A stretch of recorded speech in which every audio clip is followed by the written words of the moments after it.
ನಿನ್ನನ್ನು ಉದ್ಧಾರ ಮಾಡುವವನು ನೀನೇ, ನಿನ್ನನ್ನು ಕೆಳಗೆ ತಳ್ಳುವವನು ಕೂಡ ನೀನೇ.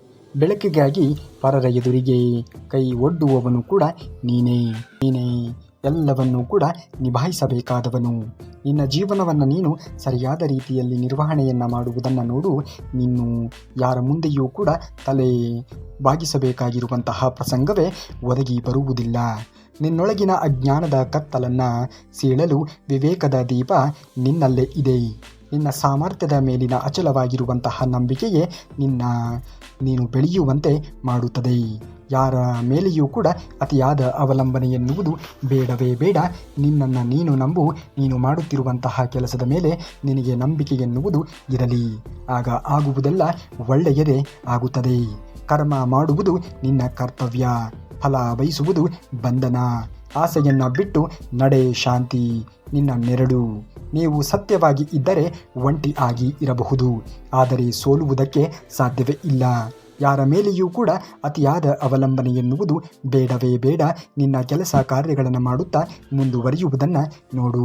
ಕರ್ಮವನ್ನು ಯಾವತ್ತಿಗೂ ಕೂಡ ಬಿಡಬೇಡ. ನಿನ್ನ ಪಾಲಿನ ಕರ್ಮವನ್ನು ಸರಿಯಾದ ರೀತಿಯಲ್ಲಿ ನಿರ್ವಹಣೆಯನ್ನು ಮಾಡುವುದನ್ನು ನೋಡು. ಆಸೆಯೇ ದುಃಖಕ್ಕೆ ಮೂಲ ಕಾರಣ ಎನ್ನುವುದನ್ನು ಮರೆಯಲೇಬೇಡ. ಅತಿಯಾದ ಆಸೆ ಎನ್ನುವುದು ಪಡಲೇಬೇಡ. ಕರ್ಮವೇ ಕರ್ತವ್ಯ. ಎಲ್ಲರನ್ನ ಸಂತೋಷ ಪಡಿಸಲು ಹೋಗಬೇಡ. ನಿನ್ನ ಕರ್ಮ ಎನ್ನುವುದು ನೀನು ಮಾಡಲೇಬೇಕು. ನಿನ್ನನ್ನು ಧರ್ಮ ಎನ್ನುವುದು ಕಾಪಾಡುತ್ತದೆ. ಬದಲಾವಣೆ ಎನ್ನುವುದು ಪ್ರಕೃತಿಯ ನಿಯಮ. ಅದನ್ನು ಒಪ್ಪಿಕೊಂಡು ಶಕ್ತಿಶಾಲಿ ಆಗುವುದನ್ನು ನೀನು ಕಲಿಯಲೇಬೇಕು. ಅಂದಾಗ ಮಾತ್ರ ಬದುಕಿನಲ್ಲಿ ನೀನು ಮುಂದೆ ಬರುವುದಕ್ಕೆ ಸಾಧ್ಯವಾದೀತು ಎನ್ನುವುದನ್ನು ಮರೆಯಲೇಬೇಡ. ಖಂಡಿತವಾಗಿಯೂ ಕೂಡ ಆಗುವುದೆಲ್ಲ ಒಳ್ಳೆಯದೇ ಆಗುತ್ತದೆ. ಯಾರು ಈ ಜಗತ್ತಿನಲ್ಲಿ ಕ್ಷಣ ಮಾತ್ರದಲ್ಲಿ ಉದಯಿಸಲಾರರು. ಸೂರ್ಯನಿಗೂ ಕೂಡ ಸ್ವಲ್ಪ ಸಮಯ ಎನ್ನುವುದು ಬೇಕೇ ಬೇಕು ಅಲ್ಲವೇ? ಅದೇ ರೀತಿಯಾಗಿ ನಾವು ಕೂಡ ಬೆಳವಣಿಗೆಯನ್ನು ಹೊಂದುವುದಕ್ಕೆ ಸಾಧ್ಯವಾಗದೇ ಇರಬಹುದು. ಆದರೆ ಖಂಡಿತವಾಗಿಯೂ ಕೂಡ ಜೀವನದಲ್ಲಿ ಒಂದಲ್ಲ ಒಂದು ಸಮಯ ಎನ್ನುವುದು ಬಂದೇ ಬರುತ್ತದೆ. ಪೂರ್ವ ತಯಾರಿಯಾಗಿ ಸರಿಯಾಗಲಿ. ನೀವು ಏನನ್ನ ಸಾಧಿಸಲು ಬಯಸುತ್ತಾ ಇರುವಿರೋ ಅದರ ಹಿಂದೆ ಹೋಗಿರಿ. ಪ್ರೀತಿ ಮತ್ತು ಸಾವನ್ನು ಹುಡುಕಬೇಡಿ. ಸಮಯ ಬಂದಾಗ ಅವು ನಿಮ್ಮನ್ನು ಹುಡುಕಿಕೊಂಡು ಬಂದೇ ಬರುತ್ತದೆ ಎನ್ನುವುದನ್ನು ಮರೆಯಲೇಬೇಡಿ. ಖಂಡಿತವಾಗಿಯೂ ಕೂಡ ಜೀವನ ಎನ್ನುವುದು ಬದಲಾವಣೆಯನ್ನು ಹೊಂದುತ್ತದೆ. ನಿಮ್ಮ ಪ್ರಯತ್ನವನ್ನು ನೀವು ಮಾಡುತ್ತಾ ಮುಂದುವರಿಯುವುದನ್ನು ನೋಡಬೇಕು. ಸಮಯ ಸಂದರ್ಭ ಎನ್ನುವುದು ಮನುಷ್ಯನನ್ನು ಎಲ್ಲವನ್ನ ಕಲಿಸಿಕೊಡುತ್ತದೆ. ಈ ಕಾಲವೇ ಹಾಗೆ. ಯಾವ ವಿಶ್ವವಿದ್ಯಾಲಯವೂ ಕೂಡ ಕಲಿಸದೇ ಇರುವಂತಹ ಪಾಠವನ್ನು, ಒಂದು ಅನುಭವವನ್ನು ಈ ಜೀವನ ಎನ್ನುವುದು ನಮಗೆ, ಈ ಸಮಯ ಎನ್ನುವುದು ನಮಗೆ ಕಲಿಸುತ್ತಾ ಹೋಗುತ್ತದೆ. ಶತ್ರು ಹೊರಗೆ ಇಲ್ಲವೇ ಇಲ್ಲ. ನಿನ್ನೊಳಗಿನ ಭಯವೇ ನಿಜವಾದ ಶತ್ರು. ನಿನ್ನ ಮೇಲೆ ನಂಬಿಕೆ ಇದ್ದರೆ ಜಗತ್ತನ್ನೇ ಗೆಲ್ಲುತ್ತೀಯ. ನಿನ್ನ ಜೊತೆಯಾಗಿ ಇರುತ್ತಾರೆ ಎಂದು ಯಾರೂ ಕೂಡ ಇರುವುದಿಲ್ಲ. ಎಲ್ಲರೂ ಕೂಡ ಸಮಯ ಸಂದರ್ಭಕ್ಕೆ ಅನುಗುಣವಾಗಿ ನಿಮ್ಮನ್ನು ತೊರೆದು ಹೋಗುವವರೇ ಆಗಿರುತ್ತಾರೆ ಎನ್ನುವುದನ್ನು ಎಂದಿಗೂ ಕೂಡ ಮರೆಯಲೇಬೇಡಿ. ಸಮಯ ಸಂದರ್ಭಕ್ಕೆ ಅನುಗುಣವಾಗಿ ತಮ್ಮ ಮುಖವನ್ನು ತೋರಿಸುವಂತಹ ಜನರನ್ನು ನೀನು ನಂಬುವ ಮೊದಲು ನೀನು ಕೇವಲ ದೇವರನ್ನು ಸ್ಮರಣೆ ಮಾಡುವುದನ್ನು ನೋಡು. ದೇವರು ಎಂದಿಗೂ ಕೂಡ ಸಮಯಕ್ಕೆ ತಕ್ಕಂತೆ ಮನುಷ್ಯನ ರೀತಿಯಲ್ಲಿ ವರ್ತನೆಯನ್ನು ಮಾಡುವುದಕ್ಕೆ ಹೋಗುವುದೇ ಇಲ್ಲ. ಅವನು ಏನೇ ಇದ್ದರೂ ಕೂಡ ನಿನ್ನನ್ನೇ ಅವಲಂಬಿಸಿ ಇರುತ್ತಾನೆ. ಯಾರು ಯಾರ ಕಥೆಗಳನ್ನು ಹೇಳುವುದಿಲ್ಲ. ಯಾರು ಯಾರೋ ಕಥೆಯನ್ನು ಯಾರೂ ಕೂಡ ಕೇಳುವುದಿಲ್ಲ. ನೀನು ನಿನ್ನ ಕಥೆಯನ್ನು ನೀನು ನಂಬಬೇಕು. ನಿನ್ನ ಕಥೆಯನ್ನು ಹೇಗೆ ನೀನು ಸೃಷ್ಟಿ ಮಾಡಿಕೊಳ್ಳಬೇಕು ಎನ್ನುವುದನ್ನು ನೀನು ಮೊದಲು ಅರಿಯಬೇಕು. ಅಂದಾಗ ಮಾತ್ರ ನಿನ್ನ ಕಥೆ ಎನ್ನುವುದು ಬೇರೆಯವರಿಗೆ ಇಷ್ಟ ಆಗುವುದಕ್ಕೆ ಸಾಧ್ಯವಾದೀತು. ನಿಮ್ಮ ಹೃದಯದಲ್ಲಿ ನೀವು ಏನನ್ನ ಬಯಸುತ್ತಾ ಇರುವಿರೋ ಎಂದು ಅವರು ಅನುಭವಿಸುತ್ತಾ ಇರುವುದಿಲ್ಲ. ಇತರರ ಜನರಿಗಾಗಿ ನಿಮ್ಮ ಬಯಸಿಕೊಳ್ಳುವುದನ್ನು ನೀವು ತ್ಯಾಗ ಮಾಡುವುದಕ್ಕೆ ಹೋಗಬೇಡಿ. ನಿಮ್ಮ ಬಯಕೆಗಳಿಗೆ ತಕ್ಕಂತೆ ಜೀವನವನ್ನು ನಿರ್ವಹಿಸುವುದನ್ನು ನೋಡಿ. ಖಂಡಿತವಾಗಿಯೂ ಕೂಡ ಆಗುವುದೆಲ್ಲ ಒಳ್ಳೆಯದೇ ಆಗುತ್ತದೆ ಎನ್ನುವುದನ್ನು ಮರೆಯಲೇಬೇಡಿ. ಶ್ರೀಕೃಷ್ಣ ಪರಮಾತ್ಮನು ಇದ್ದಾನೆ. ಅವನು ಎಲ್ಲ ಕಷ್ಟಗಳಿಂದ ನಿಮ್ಮನ್ನು ರಕ್ಷಣೆಯನ್ನು ಮಾಡುತ್ತಾನೆ. ಒಂದು ಯಾವಾಗಲೂ ಕೂಡ ನಾವು ನೆನಪಿನಲ್ಲಿ ಇಡಬೇಕು. ನಿಮ್ಮನ್ನು ನಿರ್ಲಕ್ಷ್ಯ ಮಾಡುವುದು ಹಕ್ಕು ಯಾರಿಗೂ ಕೂಡ ಇಲ್ಲ. ಏಕೆಂದರೆ ನೀವು ಏನನ್ನು ಅನುಭವಿಸುತ್ತಾ ಇರುವಿರಿ ಎನ್ನುವುದು ಯಾರಿಗೂ ಕೂಡ ತಿಳಿದಿಲ್ಲ. ಯಾರೋ ಏನೋ ಹೇಳಿದರು ಎಂದು ತಲೆಯನ್ನು ಕೆಡಿಸಿಕೊಳ್ಳುವುದಕ್ಕೆ ಹೋಗಲೇಬೇಡಿ. ನಿಮ್ಮ ಕೆಲಸ ಕಾರ್ಯದಲ್ಲಿ ಪ್ರಾಮಾಣಿಕತೆಯನ್ನು ವಹಿಸಿ. ಖಂಡಿತವಾಗಿಯೂ ಕೂಡ ದೇವರು ಒಂದಲ್ಲ ಒಂದು ದಾರಿಯನ್ನು ನಿಮಗಾಗಿ, ನಿಮಗೋಸ್ಕರ, ನಿಮ್ಮಿಂದಲೇ ಅದು ನೆರವೇರುವಂತಹ ಸಮಯ ಬಂದೇ ಬರುತ್ತದೆ ಎನ್ನುವುದನ್ನು ಮರೆಯಲೇಬೇಡಿ. ದೇಹವನ್ನು ಹಾಳು ಮಾಡುವ ಆಹಾರ, ಮನಸ್ಸನ್ನು ಹಾಳು ಮಾಡುವಂತಹ ಆಲೋಚನೆಗಳು ಮತ್ತು ಮನಸ್ಥಿತಿಯನ್ನು ಹಾಳು ಮಾಡುವ ಜನರಿಂದ ಯಾವಾಗಲೂ ಕೂಡ ದೂರವೇ ಇರಬೇಕು. ಅತಿಯಾದ ಆಸೆ ಮತ್ತು ಸಿಟ್ಟು ನಾಶಕ್ಕೆ ದಾರಿ ಮಾಡಿಕೊಡುತ್ತದೆ. ಕಾಮ, ಕ್ರೋಧ ಮತ್ತು ಲೋಭ ಇವು ನರಕದ 3 ಬಾಗಿಲುಗಳು. ಇವುಗಳನ್ನು ನಾವು ಅರಿತು ಜೀವನವನ್ನು ಮಾಡಬೇಕು. ಕೋಪದಲ್ಲಿ ಯಾವುದೇ ಕಾರಣಕ್ಕೂ ಕೂಡ ನಮ್ಮ ಜೀವನದ ಅತ್ಯಮೂಲ್ಯವಾಗಿರುವಂತಹ ನಿರ್ಧಾರಗಳನ್ನು ತೆಗೆದುಕೊಳ್ಳುವುದಕ್ಕೆ ಹೋಗಲೇಬಾರದು. ಕೋಪ ಎನ್ನುವುದು ಖಂಡಿತವಾಗಿಯೂ ಕೂಡ ಮನುಷ್ಯನನ್ನು ಹಾಳು ಮಾಡುತ್ತದೆ ಎನ್ನುವುದನ್ನು ಮರೆಯಲೇಬೇಡಿ. ಎಂದಿಗೂ ಕೂಡ ಜೀವನದಲ್ಲಿ ಅತ್ಯುತ್ತಮವಾಗಿರುವಂತಹ ನಿರ್ಧಾರಗಳನ್ನು ತೆಗೆದುಕೊಳ್ಳಬೇಕು ಅನ್ನುವುದೇ ಆದರೆ ಪ್ರಶಾಂತವಾಗಿ ಇರುವಂತಹ ಸಮಯದಲ್ಲಿ ಮಾತ್ರ ಆ ನಿರ್ಧಾರವನ್ನು ತೆಗೆದುಕೊಳ್ಳುವುದಕ್ಕೆ ಮುಂದಾಗಿ. ಶ್ರೀಕೃಷ್ಣ ಪರಮಾತ್ಮನು ಹೇಳುತ್ತಾನೆ, ನೀವು ಮನುಷ್ಯನ ವಿವೇಚನೆ ಶಕ್ತಿಯನ್ನು ನಾಶ ಮಾಡುತ್ತೇವೆ. ಇವುಗಳಿಂದ ದೂರವಿದ್ದಷ್ಟು ಜೀವನ ಎನ್ನುವುದು ಶಾಂತವಾಗಿ ಇರುತ್ತದೆ ಎನ್ನುವುದನ್ನು ಮರೆಯಲೇಬೇಡಿ. ಆ ಒಂದಿಷ್ಟು ಅಂಶವನ್ನು ನಾವು ಈಗ ನೋಡುವಂತಹ ಪ್ರಯತ್ನವನ್ನು ಮಾಡೋಣ. ನೀವು ಇಲ್ಲಿಯವರೆಗೆ ವಿಡಿಯೋವನ್ನು ನೋಡಿದ್ದರೆ ತಪ್ಪದೇ ವಿಡಿಯೋಗೆ ಒಂದೇ ಒಂದು ಲೈಕ್ ಮಾಡೋದನ್ನು ಮಾತ್ರ ಮರೆಯಬೇಡಿ. ಏಕೆಂದರೆ ನಿಮ್ಮ ಎದುರಿಗೆ ಈ ಎಲ್ಲ ವಿಚಾರಗಳನ್ನು ತರಬೇಕು ಎಂದರೆ ನಾವು ಸಾಕಷ್ಟು ರೀತಿಯಲ್ಲಿ ಶ್ರಮವನ್ನು ಪಟ್ಟಿರುತ್ತೇವೆ. ನಮ್ಮ ಶ್ರಮಕ್ಕೆ ನಿಮ್ಮ ಒಂದೇ ಒಂದು ಲೈಕನ್ನು ಮಾತ್ರ ಬಯಸುವುದು ಹಾಗೂ ಈ ವಿಡಿಯೋಗೆ ಹೈಪ್ ಮಾಡೋದನ್ನು ಮಾತ್ರ ಮರೆಯಬೇಡಿ. ನಿಮ್ಮ ಅಂದುಕೊಂಡಂತಹ ಎಲ್ಲ ಕನಸುಗಳು ನೆರವೇರುತ್ತವೆ. ಖಂಡಿತ ಲೈಕ್ ಮಾಡೋದನ್ನು ಮಾತ್ರ ಮರೆಯಬೇಡಿ. ಮನಸ್ಸು ಗೆದ್ದವನು ಜಗತ್ತನ್ನೇ ಗೆಲ್ಲುತ್ತಾನೆ. ಆಂತರಿಕ ಅಶಾಂತಿ, ಭಯದ ಶಾಂತಿ, ಮನಸ್ಸಿನಲ್ಲಿ ಜ್ಞಾನ ಬೆಳೆಯುತ್ತಾ ಇದ್ದರೆ ಜ್ಞಾನದಿಂದ ಜೀವನ ಎನ್ನುವುದು ಸರಳವಾಗುತ್ತದೆ. ಆದಷ್ಟು ಬೇಗ ನೀವು ನಿಮ್ಮ ಜೀವನವನ್ನು ಶಾಂತವಾಗಿ, ಜ್ಞಾನಯುತವಾಗಿ ಜೀವನವನ್ನು ನಿರ್ವಹಿಸುವುದನ್ನು ನೋಡಬೇಕು. ಖಂಡಿತವಾಗಿಯೂ ಕೂಡ ಎಲ್ಲವೂ ಎಲ್ಲದಕ್ಕೂ ಕೂಡ ಒಂದು ಕಾರಣ ಎನ್ನುವುದು ಇದ್ದೇ ಇರುತ್ತದೆ. ಆ ಕಾರಣ ಏನು ಎನ್ನುವುದನ್ನು ಮೊದಲು ಅರಿಯಬೇಕು. ಕಾರಣವನ್ನು ಅರಿದ ನಂತರದಲ್ಲಿ ನಾವು ಅದಕ್ಕೆ ಪರಿಹಾರವನ್ನು ಕೂಡ ಅರಿಯಬೇಕಾಗಿರುವುದು ಅವಶ್ಯಕ ಎನ್ನುವುದನ್ನು ಮರೆಯಲೇಬೇಡಿ. ಖಂಡಿತವಾಗಿಯೂ ಕೂಡ ಒಳ್ಳೆಯ ಸಮಯ ಎನ್ನುವುದು ನಿಮ್ಮ ಜೀವನದಲ್ಲಿ ಬಂದೇ ಬರುತ್ತದೆ. ನಿಮ್ಮ ಮೇಲೆ ನಿಮಗೆ ನಂಬಿಕೆ ಇರಬೇಕು. ಬೇರೆಯವರ ಮೇಲೆ ನಿಮಗೆ ನಂಬಿಕೆ ಇರಲೇಬಾರದು. ಯಾರೋ ಏನೋ ಹೇಳುತ್ತಿದ್ದಾರೆ ನಿಮ್ಮ ಬಗ್ಗೆ ಎಂದು ತಲೆಯನ್ನು ಕೆಡಿಸಿಕೊಳ್ಳುವುದಕ್ಕೆ ಹೋಗಲೇಬೇಡಿ. ಏಕೆಂದರೆ ನಿಮ್ಮ ಮೇಲೆ ನಂಬಿಕೆ ಇಟ್ಟವರು ಬೇರೆ ಯಾರೋ ಏನೋ ಹೇಳಿದರು ಎಂದು ಅವರು ಎಂದಿಗೂ ಕೂಡ ತಲೆಯನ್ನು ಕೆಡಿಸಿಕೊಳ್ಳುವುದಿಲ್ಲ. ನಿಮ್ಮ ಮೇಲೆ ನಂಬಿಕೆ ಇಲ್ಲದವರು ಮಾತ್ರ ಬೇರೆಯವರ ಮಾತುಗಳನ್ನು ಕೇಳಿ ನಿಮ್ಮ ಮೇಲೆ ಅಪನಂಬಿಕೆಯಿಂದ ನೋಡುತ್ತಾರೆ. ಸಮುದ್ರಕ್ಕೆ ನದಿಗಳು ಬಂದು ಸೇರದೇ ಇದ್ದರೂ ಕೂಡ ಸಮುದ್ರವೂ ಹೇಗೆ ಸ್ಥಿರವಾಗಿ ಇರುತ್ತದೆಯೋ ಹಾಗೆಯೇ ಜೀವನದ ಏರಿಳಿತಗಳ ನಡುವೆ ಸ್ಥಿರವಾಗಿ ಇರುವವನು ನಿಜವಾದ ಶಾಂತಿಯನ್ನು ಪಡೆಯುತ್ತಾನೆ ಎನ್ನುವುದನ್ನು ಮರೆಯಲೇಬೇಡಿ. ಖಂಡಿತವಾಗಿಯೂ ಕೂಡ ಆಗುವುದೆಲ್ಲ ಒಳ್ಳೆಯದೇ ಆಗುತ್ತದೆ. ನಿಮ್ಮ ಮೇಲೆ, ನಿಮ್ಮ ಆತ್ಮವಿಶ್ವಾಸದ ಮೇಲೆ ನಂಬಿಕೆಯನ್ನು ಕಳೆದುಕೊಳ್ಳುವುದಕ್ಕೆ ಹೋಗಲೇಬೇಡಿ. ಸಮಯ ಸಂದರ್ಭಕ್ಕೆ ಅನುಗುಣವಾಗಿ ಯಾವುದು ಆಗಬೇಕೋ ಅದು ಹಾಗೆ ಆಗುತ್ತದೆ. ನೀವು ಯಶಸ್ಸು ಸಾಧಿಸದೇ ಇದ್ದರೆ ಅದು ನಿಮ್ಮನ್ನು ಪ್ರೋತ್ಸಾಹಿಸುತ್ತದೆ. ಆದರೆ ನೀವು ಸೋತರೆ ಅದು ನಿಮ್ಮನ್ನು ಸ್ಫೂರ್ತಿದಾಯಕವಾಗಿಸುತ್ತದೆ ಎನ್ನುವುದನ್ನು ಮರೆಯಲೇಬೇಡಿ. ಖಂಡಿತವಾಗಿಯೂ ಕೂಡ ಆಗುವುದೆಲ್ಲ ಒಳ್ಳೆಯದೇ ಆಗುತ್ತದೆ. ದೇವರ ಮೇಲೆ ನಂಬಿಕೆಯನ್ನು ಇಟ್ಟು ನಿಮ್ಮ ಕೆಲಸ ಕಾರ್ಯಗಳಲ್ಲಿ ನಿರತರಾಗಿದ್ದರೆ ಸಾಕು. ಎಲ್ಲವನ್ನ ಭಗವಂತನಿಗೆ ಅರ್ಪಿಸು. ನಿನ್ನ ಕೆಲಸವನ್ನು ನೀನು ಪ್ರಾಮಾಣಿಕವಾಗಿ ಮಾಡು. ಭಯ, ಆತಂಕ, ಅಹಂಕಾರಗಳನ್ನು ಬಿಟ್ಟು ಬಿಡು. ಯಾವಾಗ ನೀನು ನಾನು ಮಾಡುತ್ತೇನೆ ಎಂಬ ಭಾವ ಬಿಟ್ಟು ಅವನು ಮಾಡುತ್ತಿರುತ್ತಾನೆ ಎಂದು ನಂಬುತ್ತೀಯೋ ಆಗ ನಿನ್ನ ಜೀವನ ಎನ್ನುವುದು ಭಾರ ಹಗುರವಾಗುತ್ತದೆ ಎನ್ನುವುದನ್ನು ಮರೆಯಲೇಬೇಡಿ. ಖಂಡಿತವಾಗಿಯೂ ಕೂಡ ಅವನಿಂದ ಆಗಿದೆ ಆ ಕೆಲಸ ಎಂದಾಗ ನಿನ್ನ ಕೈಯಲ್ಲಿಯೂ ಕೂಡ ಆಗುತ್ತದೆ ಎನ್ನುವುದನ್ನು ಮರೆಯಲೇಬೇಡಿ. ಖಂಡಿತವಾಗಿಯೂ ಕೂಡ ಒಂದಲ್ಲ ಒಂದು ರೀತಿಯಲ್ಲಿ, ಒಂದಲ್ಲ ಒಂದು ಸಮಯ ಎನ್ನುವುದು ಕೂಡಿ ಬಂದಾಗ ಎಲ್ಲವೂ ಕೂಡ ಒಳ್ಳೆಯದೇ ಆಗುತ್ತದೆ. ಶ್ರೀಕೃಷ್ಣ ಪರಮಾತ್ಮನ ಮೇಲೆ ನಂಬಿಕೆಯನ್ನು ಇಟ್ಟು ಮಾಡುತ್ತಿರುವಂತಹ ಕೆಲಸವನ್ನು ಮಾಡುತ್ತಾ ಮುಂದುವರಿಯುವುದನ್ನು ನೋಡಬೇಕು. ನಮ್ಮ ಮನಸ್ಸು ಇತರರಿಗೆ ಒಳ್ಳೆಯದನ್ನು ಯೋಚಿಸಲು ಪ್ರಾರಂಭಿಸಿದರೆ ಆ ಕ್ಷಣದಿಂದ ನಮ್ಮ ಜೀವನದಲ್ಲಿ ಶಾಂತಿ ಎನ್ನುವುದು ಶಾಶ್ವತವಾಗಿ ನೆಲೆಸುತ್ತದೆ ಎನ್ನುವುದನ್ನು ಎಂದಿಗೂ ಕೂಡ ಮರೆಯಲೇಬೇಡಿ. ನೀವು ನಿಮ್ಮ ಜೀವನವನ್ನು ಸರಿಯಾದ ರೀತಿಯಲ್ಲಿ ನಿರ್ವಹಿಸುವುದನ್ನು ಮೊದಲು ನೋಡಬೇಕು. ಆಗ ಜೀವನ ಎನ್ನುವುದು ಖಂಡಿತವಾಗಿಯೂ ಕೂಡ ಎಲ್ಲವೂ ಒಳ್ಳೆಯದಾಗಿಯೇ ಆಗುತ್ತದೆ. ಸತ್ಯವನ್ನು ಸಾಬೀತುಪಡಿಸುವುದಕ್ಕೆ ಯಾವುದನ್ನೂ ಕೂಡ ಒಪ್ಪಿಕೊಳ್ಳುವುದಕ್ಕೆ ಒತ್ತಾಯಿಸುವುದಕ್ಕೆ ಅಗತ್ಯವೇ ಇರುವುದಿಲ್ಲ. ಏಕೆಂದರೆ ಸತ್ಯವು ಸರಿಯಾದ ಸಮಯದಲ್ಲಿ ಸ್ವತಃ ಸಾಬೀತು ಆಗುತ್ತದೆ ಎನ್ನುವುದನ್ನು ಮರೆಯಲೇಬೇಡಿ. ಪ್ರಯತ್ನವೇ ಗೆಲುವಿನ ಮೊದಲ ಹೆಜ್ಜೆ ಎನ್ನುವುದನ್ನು ಮರೆಯಲೇಬೇಡಿ. ಪ್ರಯತ್ನ ಪಡುವುದನ್ನು ಜೀವನದಲ್ಲಿ ಕಲಿತುಕೊಳ್ಳಿ. ನಂತರ ಗೆಲುವು ಎನ್ನುವುದು ತನ್ನಿಂದ ತಾನೇ ನಿಮಗೆ ಸಿಕ್ಕೇ ಸಿಗುತ್ತದೆ ಎನ್ನುವುದನ್ನು ಎಂದಿಗೂ ಕೂಡ ಮರೆಯಲೇಬೇಡಿ. ಒಳ್ಳೆಯ ಸಮಯ ಎನ್ನುವುದು ನಿಮ್ಮ ಜೀವನದಲ್ಲಿ ಬಂದೇ ಬರುತ್ತದೆ. ನಿಮ್ಮನ್ನು ನೋಯಿಸಿದವರಿಗೂ ಕೂಡ ಕ್ಷಮೆ ಮಾಡು. ಅದು ಅವರಿಗಾಗಿ ಅಲ್ಲ, ನಿನ್ನ ಶಾಂತಿಗಾಗಿ, ನಿನ್ನ ಮನಸ್ಸಿನ ಶಾಂತಿಗಾಗಿ. ನಿನ್ನ ಮನಸ್ಸನ್ನು ಶತ್ರುವಾಗಿಸಿಕೊಳ್ಳುವುದಕ್ಕೆ ಹೋಗಲೇಬೇಡ. ಮನಸ್ಸೇ ಮಿಶ್ರನಾಗಬೇಕು.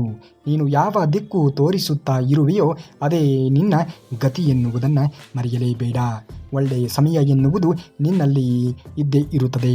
ಆ ಸಮಯವನ್ನು ನೀನು ಸರಿಯಾದ ರೀತಿಯಲ್ಲಿ ಬಳಕೆ ಮಾಡುವುದನ್ನು ನೋಡು. ಖಂಡಿತವಾಗಿಯೂ ಕೂಡ ಜೀವನದಲ್ಲಿ ಒಳ್ಳೆಯ ರೀತಿಯಲ್ಲಿ ನೀನು ಬೆಳವಣಿಗೆಯನ್ನು ಹೊಂದುತ್ತೀಯ ಎನ್ನುವುದನ್ನು ಮರೆಯಲೇಬೇಡ. ಬೇರೆಯವರಿಗೆ ನಮ್ಮನ್ನು ಹೋಲಿಸಿಕೊಳ್ಳುವುದು ನಮಗೆ ನಾವೇ ಮಾಡಿಕೊಂಡ ಅಪಮಾನ. ನಮ್ಮದೇ ವ್ಯಕ್ತಿತ್ವ ರೂಪಿಸಿಕೊಂಡು ಇತರರಿಗೆ ಪ್ರೇರಣೆಯಾಗಲು ಯತ್ನಿಸಬೇಕು. ಜೀವನದಲ್ಲಿ ಖಂಡಿತವಾಗಿಯೂ ಕೂಡ ಆಗುವುದೆಲ್ಲ ಒಳ್ಳೆಯದೇ ಆಗುತ್ತದೆ. ನೀವು ಇಟ್ಟಿರುವಂತಹ ನಂಬಿಕೆ ನಿಮ್ಮ ಮೇಲೆ ಗಟ್ಟಿಯಾಗಿ ಇದ್ದಾಗ, ಆ ದೇವರ ಮೇಲೆ ನಿಮ್ಮ ನಂಬಿಕೆ ಎನ್ನುವುದು ಗಟ್ಟಿಯಾಗಿ ಇದ್ದಾಗ, ಯಾರೇ ಏನೇ ಕುತಂತ್ರವನ್ನು ಮಾಡಿದರೂ ಕೂಡ ನಿಮಗೆ ಯಾರೂ ಏನೂ ಮಾಡುವುದಕ್ಕೆ ಸಾಧ್ಯವೇ ಆಗುವುದಿಲ್ಲ. ಈ ಕ್ಷಣ ನಿಮ್ಮದು. ಈ ಕ್ಷಣವನ್ನು ಸರಿಯಾದ ರೀತಿಯಲ್ಲಿ ನೀವು ಸದುಪಯೋಗ ಮಾಡಿಕೊಂಡಾಗ ಮಾತ್ರ ಬದುಕಿನಲ್ಲಿ ನೀವು ಮುಂದೆ ಬರುವುದಕ್ಕೆ ಸಾಧ್ಯವಾದೀತು ಎನ್ನುವುದನ್ನು ಮರೆಯಲೇಬೇಡಿ. ಕೋಪದಲ್ಲಿ ಒಂದು ಕ್ಷಣ ತಾಳ್ಮೆ ಎನ್ನುವುದು ತುಂಬಾ ಅಗತ್ಯವಾಗಿ ಇರುವಂಥದ್ದು. ಏಕೆಂದರೆ ಆ ಕೋಪದಲ್ಲಿ ನಾವು ಮಾಡುವಂತಹ ಕೆಲಸ ನಮ್ಮ ಅರಿವಿಗೆ, ನಮ್ಮ ಪರಿವಿಗೆ ಬರುವುದೇ ಇಲ್ಲ. ನೀವು ಜೀವನದಲ್ಲಿ ಮುಂದೆ ಬರಲೇಬೇಕು ಎನ್ನುವುದೇ ಆದರೆ ಖಂಡಿತವಾಗಿಯೂ ಕೂಡ ಈ 3 ದಿನಗಳಿಂದ ನಿಮ್ಮನ್ನು ನೀವು ಪಾರಿ ಮಾಡಿಕೊಳ್ಳಬೇಕು. ಸಂಸ್ಕಾರದಿಂದ ತುಂಬಿದ ವ್ಯಕ್ತಿ ತಲೆಬಾಗಿ ಇತರರಿಗೆ ಗೌರವ ನೀಡುವುದರಲ್ಲಿ ಸಂತೋಷವನ್ನು ಪಡೆಯುತ್ತಾನೆ. ನೀವು ದುಃಖ ಬರಲೇಬಾರದು ಅಂದರೆ ಈ 3 ಸೂತ್ರಗಳನ್ನು ಅನುಸರಿಸಲೇಬೇಕು. 1. ಇತರರಿಗೆ ಏನನ್ನೂ ಕೂಡ ಬಗೆಯಬಾರದು. 2ನೇದು, ಇತರರಿಂದ ಏನನ್ನೂ ಕೂಡ ಬಯಸಲೇಬಾರದು. ಇನ್ನು 3ನೇದು, ನಿಮ್ಮ ಜೀವನ ಹೇಗೆ ಬರುತ್ತದೆಯೋ ಅದನ್ನು ಹಾಗೆ ಸ್ವೀಕರಿಸುವುದನ್ನು ನೋಡಬೇಕು. ಖಂಡಿತವಾಗಿಯೂ ಕೂಡ ಆಗ ನಿಮ್ಮ ಜೀವನ ಎನ್ನುವುದು ಸಂತೋಷದಾಯಕವಾಗಿ ಇರುತ್ತದೆ ಎನ್ನುವುದನ್ನು ಎಂದಿಗೂ ಕೂಡ ಬಿಡಲೇಬೇಡಿ. ಎಲ್ಲರನ್ನ ಏಕರೂಪದಲ್ಲಿ ನೋಡುವುದು ಸಮದೃಷ್ಟಿ ಅಲ್ಲ. ತಂದೆಯನ್ನ ತಂದೆಯಂತೆ, ತಾಯಿಯನ್ನ ಗುರುವನ್ನ ಗುರುವಿನಂತೆ, ಹೀಗೆ ಯಾರು ಸಮಾನರು ಅವರನ್ನು ಸಮಾನವಾಗಿ ಗೌರವಿಸುವುದನ್ನು ಮೊದಲು ಕಲಿಯಬೇಕು. ಅಂದಾಗ ಮಾತ್ರ ಜೀವನದಲ್ಲಿ ಮುಂದೆ ಬರುವುದಕ್ಕೆ ಸಾಧ್ಯವಾದೀತು ಎನ್ನುವುದನ್ನು ಮರೆಯಲೇಬೇಡಿ. ಎಲ್ಲವೂ ಕೂಡ ಒಳ್ಳೆಯ ಸಮಯ ಎನ್ನುವುದು ಯಾರಿಗೂ ಕೂಡ ಇರದೇ ಇರಬಹುದು. ಆದರೆ ಸಮಯ ಸಂದರ್ಭಕ್ಕೆ ಅನುಗುಣವಾಗಿ ವರ್ತನೆಯನ್ನು ತೋರುವಂಥವರು ಕೂಡ ನಮ್ಮ ಜೀವನದಲ್ಲಿ ಇರುತ್ತಾರೆ. ಅಂಥವರನ್ನು ಹೇಗೆ ಬಳಸಿಕೊಳ್ಳಬೇಕು, ಎಲ್ಲಿ ಇಡಬೇಕೋ ಅಲ್ಲಿಯೇ ಇಡುವುದನ್ನು ನೋಡಬೇಕು. ಶಾಂತವಾಗಿ ಪ್ರಯತ್ನಿಸುವುದನ್ನು ನೋಡಿ, ಮತ್ತೆ ಎಲ್ಲ ಸಮಸ್ಯೆಗಳಿಗೆ ಪರಿಹಾರವನ್ನು ನೀವು ಕಂಡುಕೊಳ್ಳುವಿರಿ. ಜೀವನವು ನಾವು ದೀರ್ಘಕಾಲ ಹಗೆತನ ಸಾಧಿಸುವಷ್ಟು ಸುದೀರ್ಘವಾಗಿ ಇಲ್ಲ ಎನ್ನುವುದನ್ನು ಎಂದಿಗೂ ಕೂಡ ಮರೆಯಬೇಡಿ.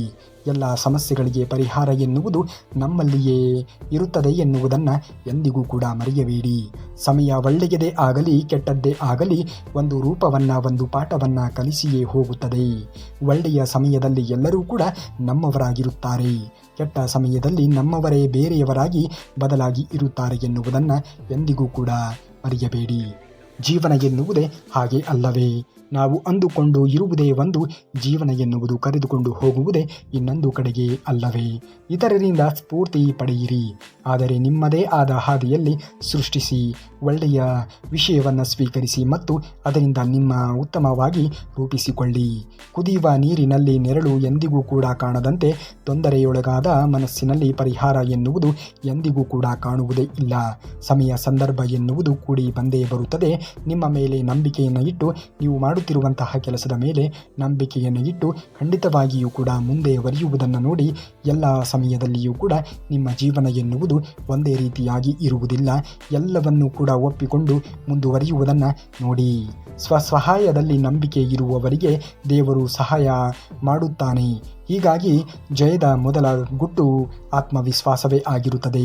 ನಮ್ಮ ಸಮಸ್ಯೆಗಳನ್ನು ಉಲ್ಬಣಗೊಳಿಸುವಂತಹ ಅನೇಕ ಸಂಗತಿಗಳಲ್ಲಿ ನಾವು ಮುಖ್ಯವಾಗಿ ಸಂತೋಷವನ್ನು ಕಾಣಬೇಕು ಅನ್ನುವುದೇ ಆದರೆ, ನಮ್ಮ ಮೇಲೆ ನಮಗೆ ನಂಬಿಕೆ ಎನ್ನುವುದು ಗಾಢವಾಗಿ ಇದ್ದಾಗ ಜೀವನದಲ್ಲಿ ನಾವು ಎಂತಹ ಪರಿಸ್ಥಿತಿಗಳು ಬಂದರೂ ಕೂಡ ಎಲ್ಲವನ್ನ ಮೆಟ್ಟಿ ನಡೆಯುತ್ತೇವೆ ಎನ್ನುವುದನ್ನು ಮರೆಯಲೇಬೇಡಿ. ನಿರೀಕ್ಷೆ ಮತ್ತು ಹೋಲಿಕೆ ಇವುಗಳನ್ನು ನಿಯಂತ್ರಣದಲ್ಲಿ ಇರಿಸಿಕೊಳ್ಳೋಣ. ಯಶಸ್ಸು ಸಾಧಿಸಲು ಇರುವ ಒಂದೇ ಒಂದು ಮಾರ್ಗವೆಂದರೆ ಬೇರೆಯವರಿಗೆ ನೀಡುವ ಸಲಹೆಯನ್ನು ನಾವೇ ಪಾಲಿಸುವುದನ್ನು ನೋಡಬೇಕು. ಅಂದಾಗ ಮಾತ್ರ ಬದುಕಿನಲ್ಲಿ ನಾವು ಮುಂದೆ ಬರುವುದಕ್ಕೆ ಸಾಧ್ಯವಾಗುತ್ತದೆ ಎನ್ನುವುದನ್ನು ಮರೆಯಲೇಬೇಡಿ. ಹೃದಯಕ್ಕೆ ಇಳಿಯಲು ಬಿಡಬಾರದು, ಗೆಲುವನ್ನು ತಲೆಗೇರಲು ಬಿಡಬಾರದು. ನಿಮ್ಮನ್ನು ಎಲ್ಲರೂ ನಂಬಬೇಕಾಗಿಲ್ಲ, ಅದು ಸಾಧ್ಯವೂ ಕೂಡ ಇಲ್ಲ. ಆದರೆ ನಿಮ್ಮನ್ನು ನಂಬಬೇಕಾದವರು ನೀವೇ ಎನ್ನುವುದನ್ನು ಮರೆಯಲೇಬೇಡಿ. ನಿಮ್ಮನ್ನು ನಂಬಿದವರಿಗೆ ಎಂದಿಗೂ ಕೂಡ ಅರ್ಧದಲ್ಲಿ ಕೈ ಬಿಡುವುದಕ್ಕೆ ಹೋಗಲೇಬೇಡಿ. ಈ ಹೃದಯ ಎನ್ನುವುದೇ ಹಾಗೆ ನೋಡಿ, ಎಲ್ಲದರ ಬಗ್ಗೆಯೂ ಕೂಡ ಯೋಚನೆಯನ್ನು ಮಾಡುತ್ತದೆ. ಆದರೆ ಎಲ್ಲ ಸಮಯದಲ್ಲಿ ಎಲ್ಲರೂ ಕೂಡ ಒಂದೇ ರೀತಿಯಾಗಿ ಇರುವುದಿಲ್ಲ ಎನ್ನುವುದನ್ನು ಕೂಡ ಈ ಹೃದಯ ಎನ್ನುವುದು ಆಲೋಚನೆಯನ್ನು ಮಾಡಬೇಕಾಗಿರುವುದು ಅತ್ಯವಶ್ಯಕ ಎನ್ನುವುದನ್ನು ಮರೆಯಲೇಬೇಡಿ. ಸಮಯ ಸಂದರ್ಭ ಎನ್ನುವುದು ಎಲ್ಲರಂತೆಯೂ ಕೂಡ ಬದಲಿಸುತ್ತದೆ. ಒಳ್ಳೆಯದರ ಬಗ್ಗೆ ಯೋಚನೆಗಳನ್ನು ಮಾಡಿ, ಒಳ್ಳೆಯದೇ ಆಗುತ್ತದೆ.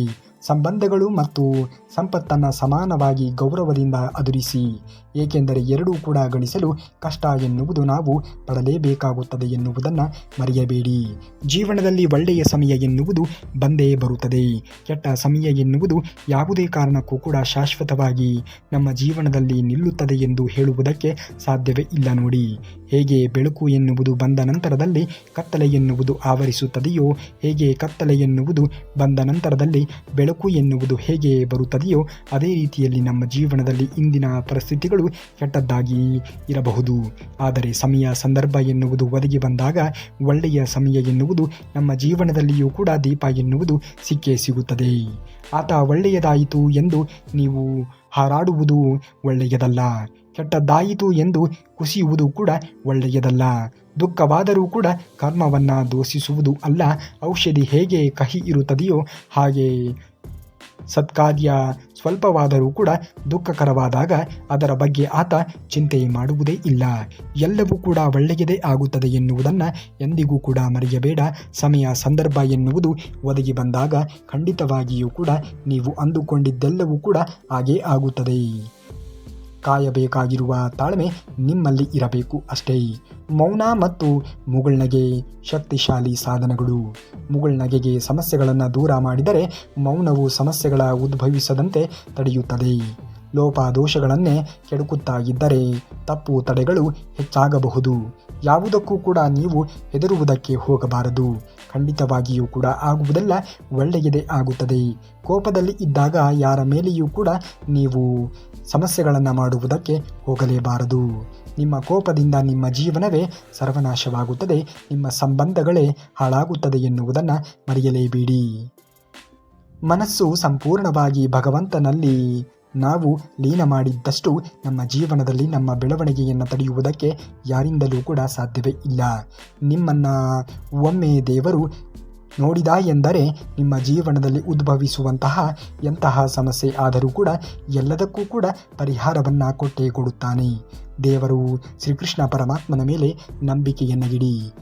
ಜೀವನ ಎನ್ನುವುದು ನಡೆಯಲು ಸಾಮಾನ್ಯವಾಗಿ ಇರುತ್ತದೆ, ಆದರೆ ಅವರ ಪ್ರಕ್ರಿಯೆ ಹಿಂದಿನ ಅನುಭವ ಎನ್ನುವುದು ಖಂಡಿತವಾಗಿಯೂ ಕೂಡ ಭಿನ್ನವಾಗಿಯೇ ಇರುತ್ತದೆ.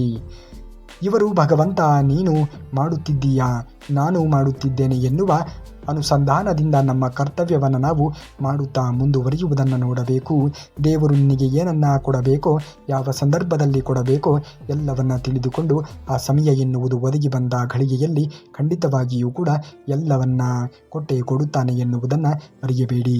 ಸಮಯ ಸಂದರ್ಭ ಎನ್ನುವುದು ಒಂದೇ ರೀತಿಯಾಗಿ ಇರುವುದಿಲ್ಲ. ನಮ್ಮ ಬದುಕೆ ಒಂದು ರೀತಿಯ ಹೋರಾಟ ಇದ್ದ ಹಾಗೆ. ಈ ಹೋರಾಟದಲ್ಲಿ ನಾವು ಮಾಡುವಂತಹ ಕಾರ್ಯವನ್ನು ಪ್ರಾಮಾಣಿಕವಾಗಿ ಮಾಡಬೇಕು. ಏನು ಆಗಬೇಕು ಅದು ಹಾಗೆ ಆಗುತ್ತದೆ. ಅದನ್ನು ತಡೆಯುವುದಕ್ಕೆ ಯಾರಿಂದಲೂ ಕೂಡ ಸಾಧ್ಯವೇ ಇಲ್ಲ. ಈ ಸತ್ಯವನ್ನು ಅರಿತು ನಾವು ಜೀವನವನ್ನು ನಿರ್ವಹಿಸುವುದನ್ನು ನೋಡಬೇಕು. ಒಳ್ಳೆಯ ಸಮಯ, ಒಳ್ಳೆಯ ದಾರಿ ಎನ್ನುವುದು ಎಲ್ಲರಿಗೂ ಕೂಡ ಸಿಕ್ಕೇ ಸಿಗುತ್ತದೆ. ನಮ್ಮ ಬಳಿ ಸಾಧ್ಯವಿಲ್ಲ ಎನ್ನುವುದು ಯಾವುದು ಕೂಡ ಇಲ್ಲ. ಮನಸ್ಸು ಅಂಜುತ್ತದೆ ಅಷ್ಟೇ. ಧೈರ್ಯ ಮಾಡಿ ಮುಂದೆ ಸಾಗಿ. ಗೆದ್ದರೆ ಇನ್ನೊಬ್ಬರಿಗೆ ಮಾದರಿಯಾಗುತ್ತೀರಾ. ಸೋತರೆ ಮುಂದೆ ಹೇಗೆ ಗೆಲ್ಲಬೇಕು ಎನ್ನುವ ಅರಿವು ನಿಮ್ಮಲ್ಲಿ ಮೂಡುತ್ತದೆ. ಇನ್ನೊಬ್ಬರಿಗೆ ಪಾಠವನ್ನು ಹೇಳಿಕೊಡಬಹುದು. ಆದರೆ ನಾವು ಜೀವನದಲ್ಲಿ ಸೋತಾಗ ಹೇಗೆ ಮುಂದುವರಿಯಬೇಕು ಎನ್ನುವುದನ್ನು ಕಲಿಯಬೇಕಾಗಿರುವುದು ಆ ಸೋಲಿನ ಪಾಠವೇ ಎನ್ನುವುದನ್ನು ಮರೆಯಲೇಬಾರದು. ಸೋಲು ಆಗುವುದೇ ಮುಂದೆ ಜೀವನದಲ್ಲಿ ಗೆಲುವು ಇದೆ ಎನ್ನುವುದನ್ನು ತೋರಿಸುವ ಸಲುವಾಗಿ. ಹಾಗಾಗಿ ಇಂದು ನೀವು ಪ್ರಯತ್ನ ಪಡುತ್ತಿರುವ ವೇಳೆಯಲ್ಲಿ ಏನೇ ಸೋಲಾದರೂ ಕೂಡ ಹೆದರುವುದಕ್ಕೆ ಹೋಗಬೇಡಿ. ಎಲ್ಲವೂ ಕೂಡ ಒಳ್ಳೆಯದೇ ಆಗುತ್ತದೆ. ಯಾರು ಎಷ್ಟು ಬೇಗ ಹೊಸ ಪರಿಸ್ಥಿತಿಗಳಿಗೆ ತಕ್ಕ ಹಾಗೆ ಬದಲಾವಣೆಯನ್ನು ಹೊಂದುತ್ತಾರೆಯೋ ಅವರ ಜೀವನವೂ ಕೂಡ ಅಷ್ಟೇ ವೇಗವಾಗಿ ಬದಲಾವಣೆಯಾಗುತ್ತಾ ಮುಂದುವರಿಯುತ್ತದೆ.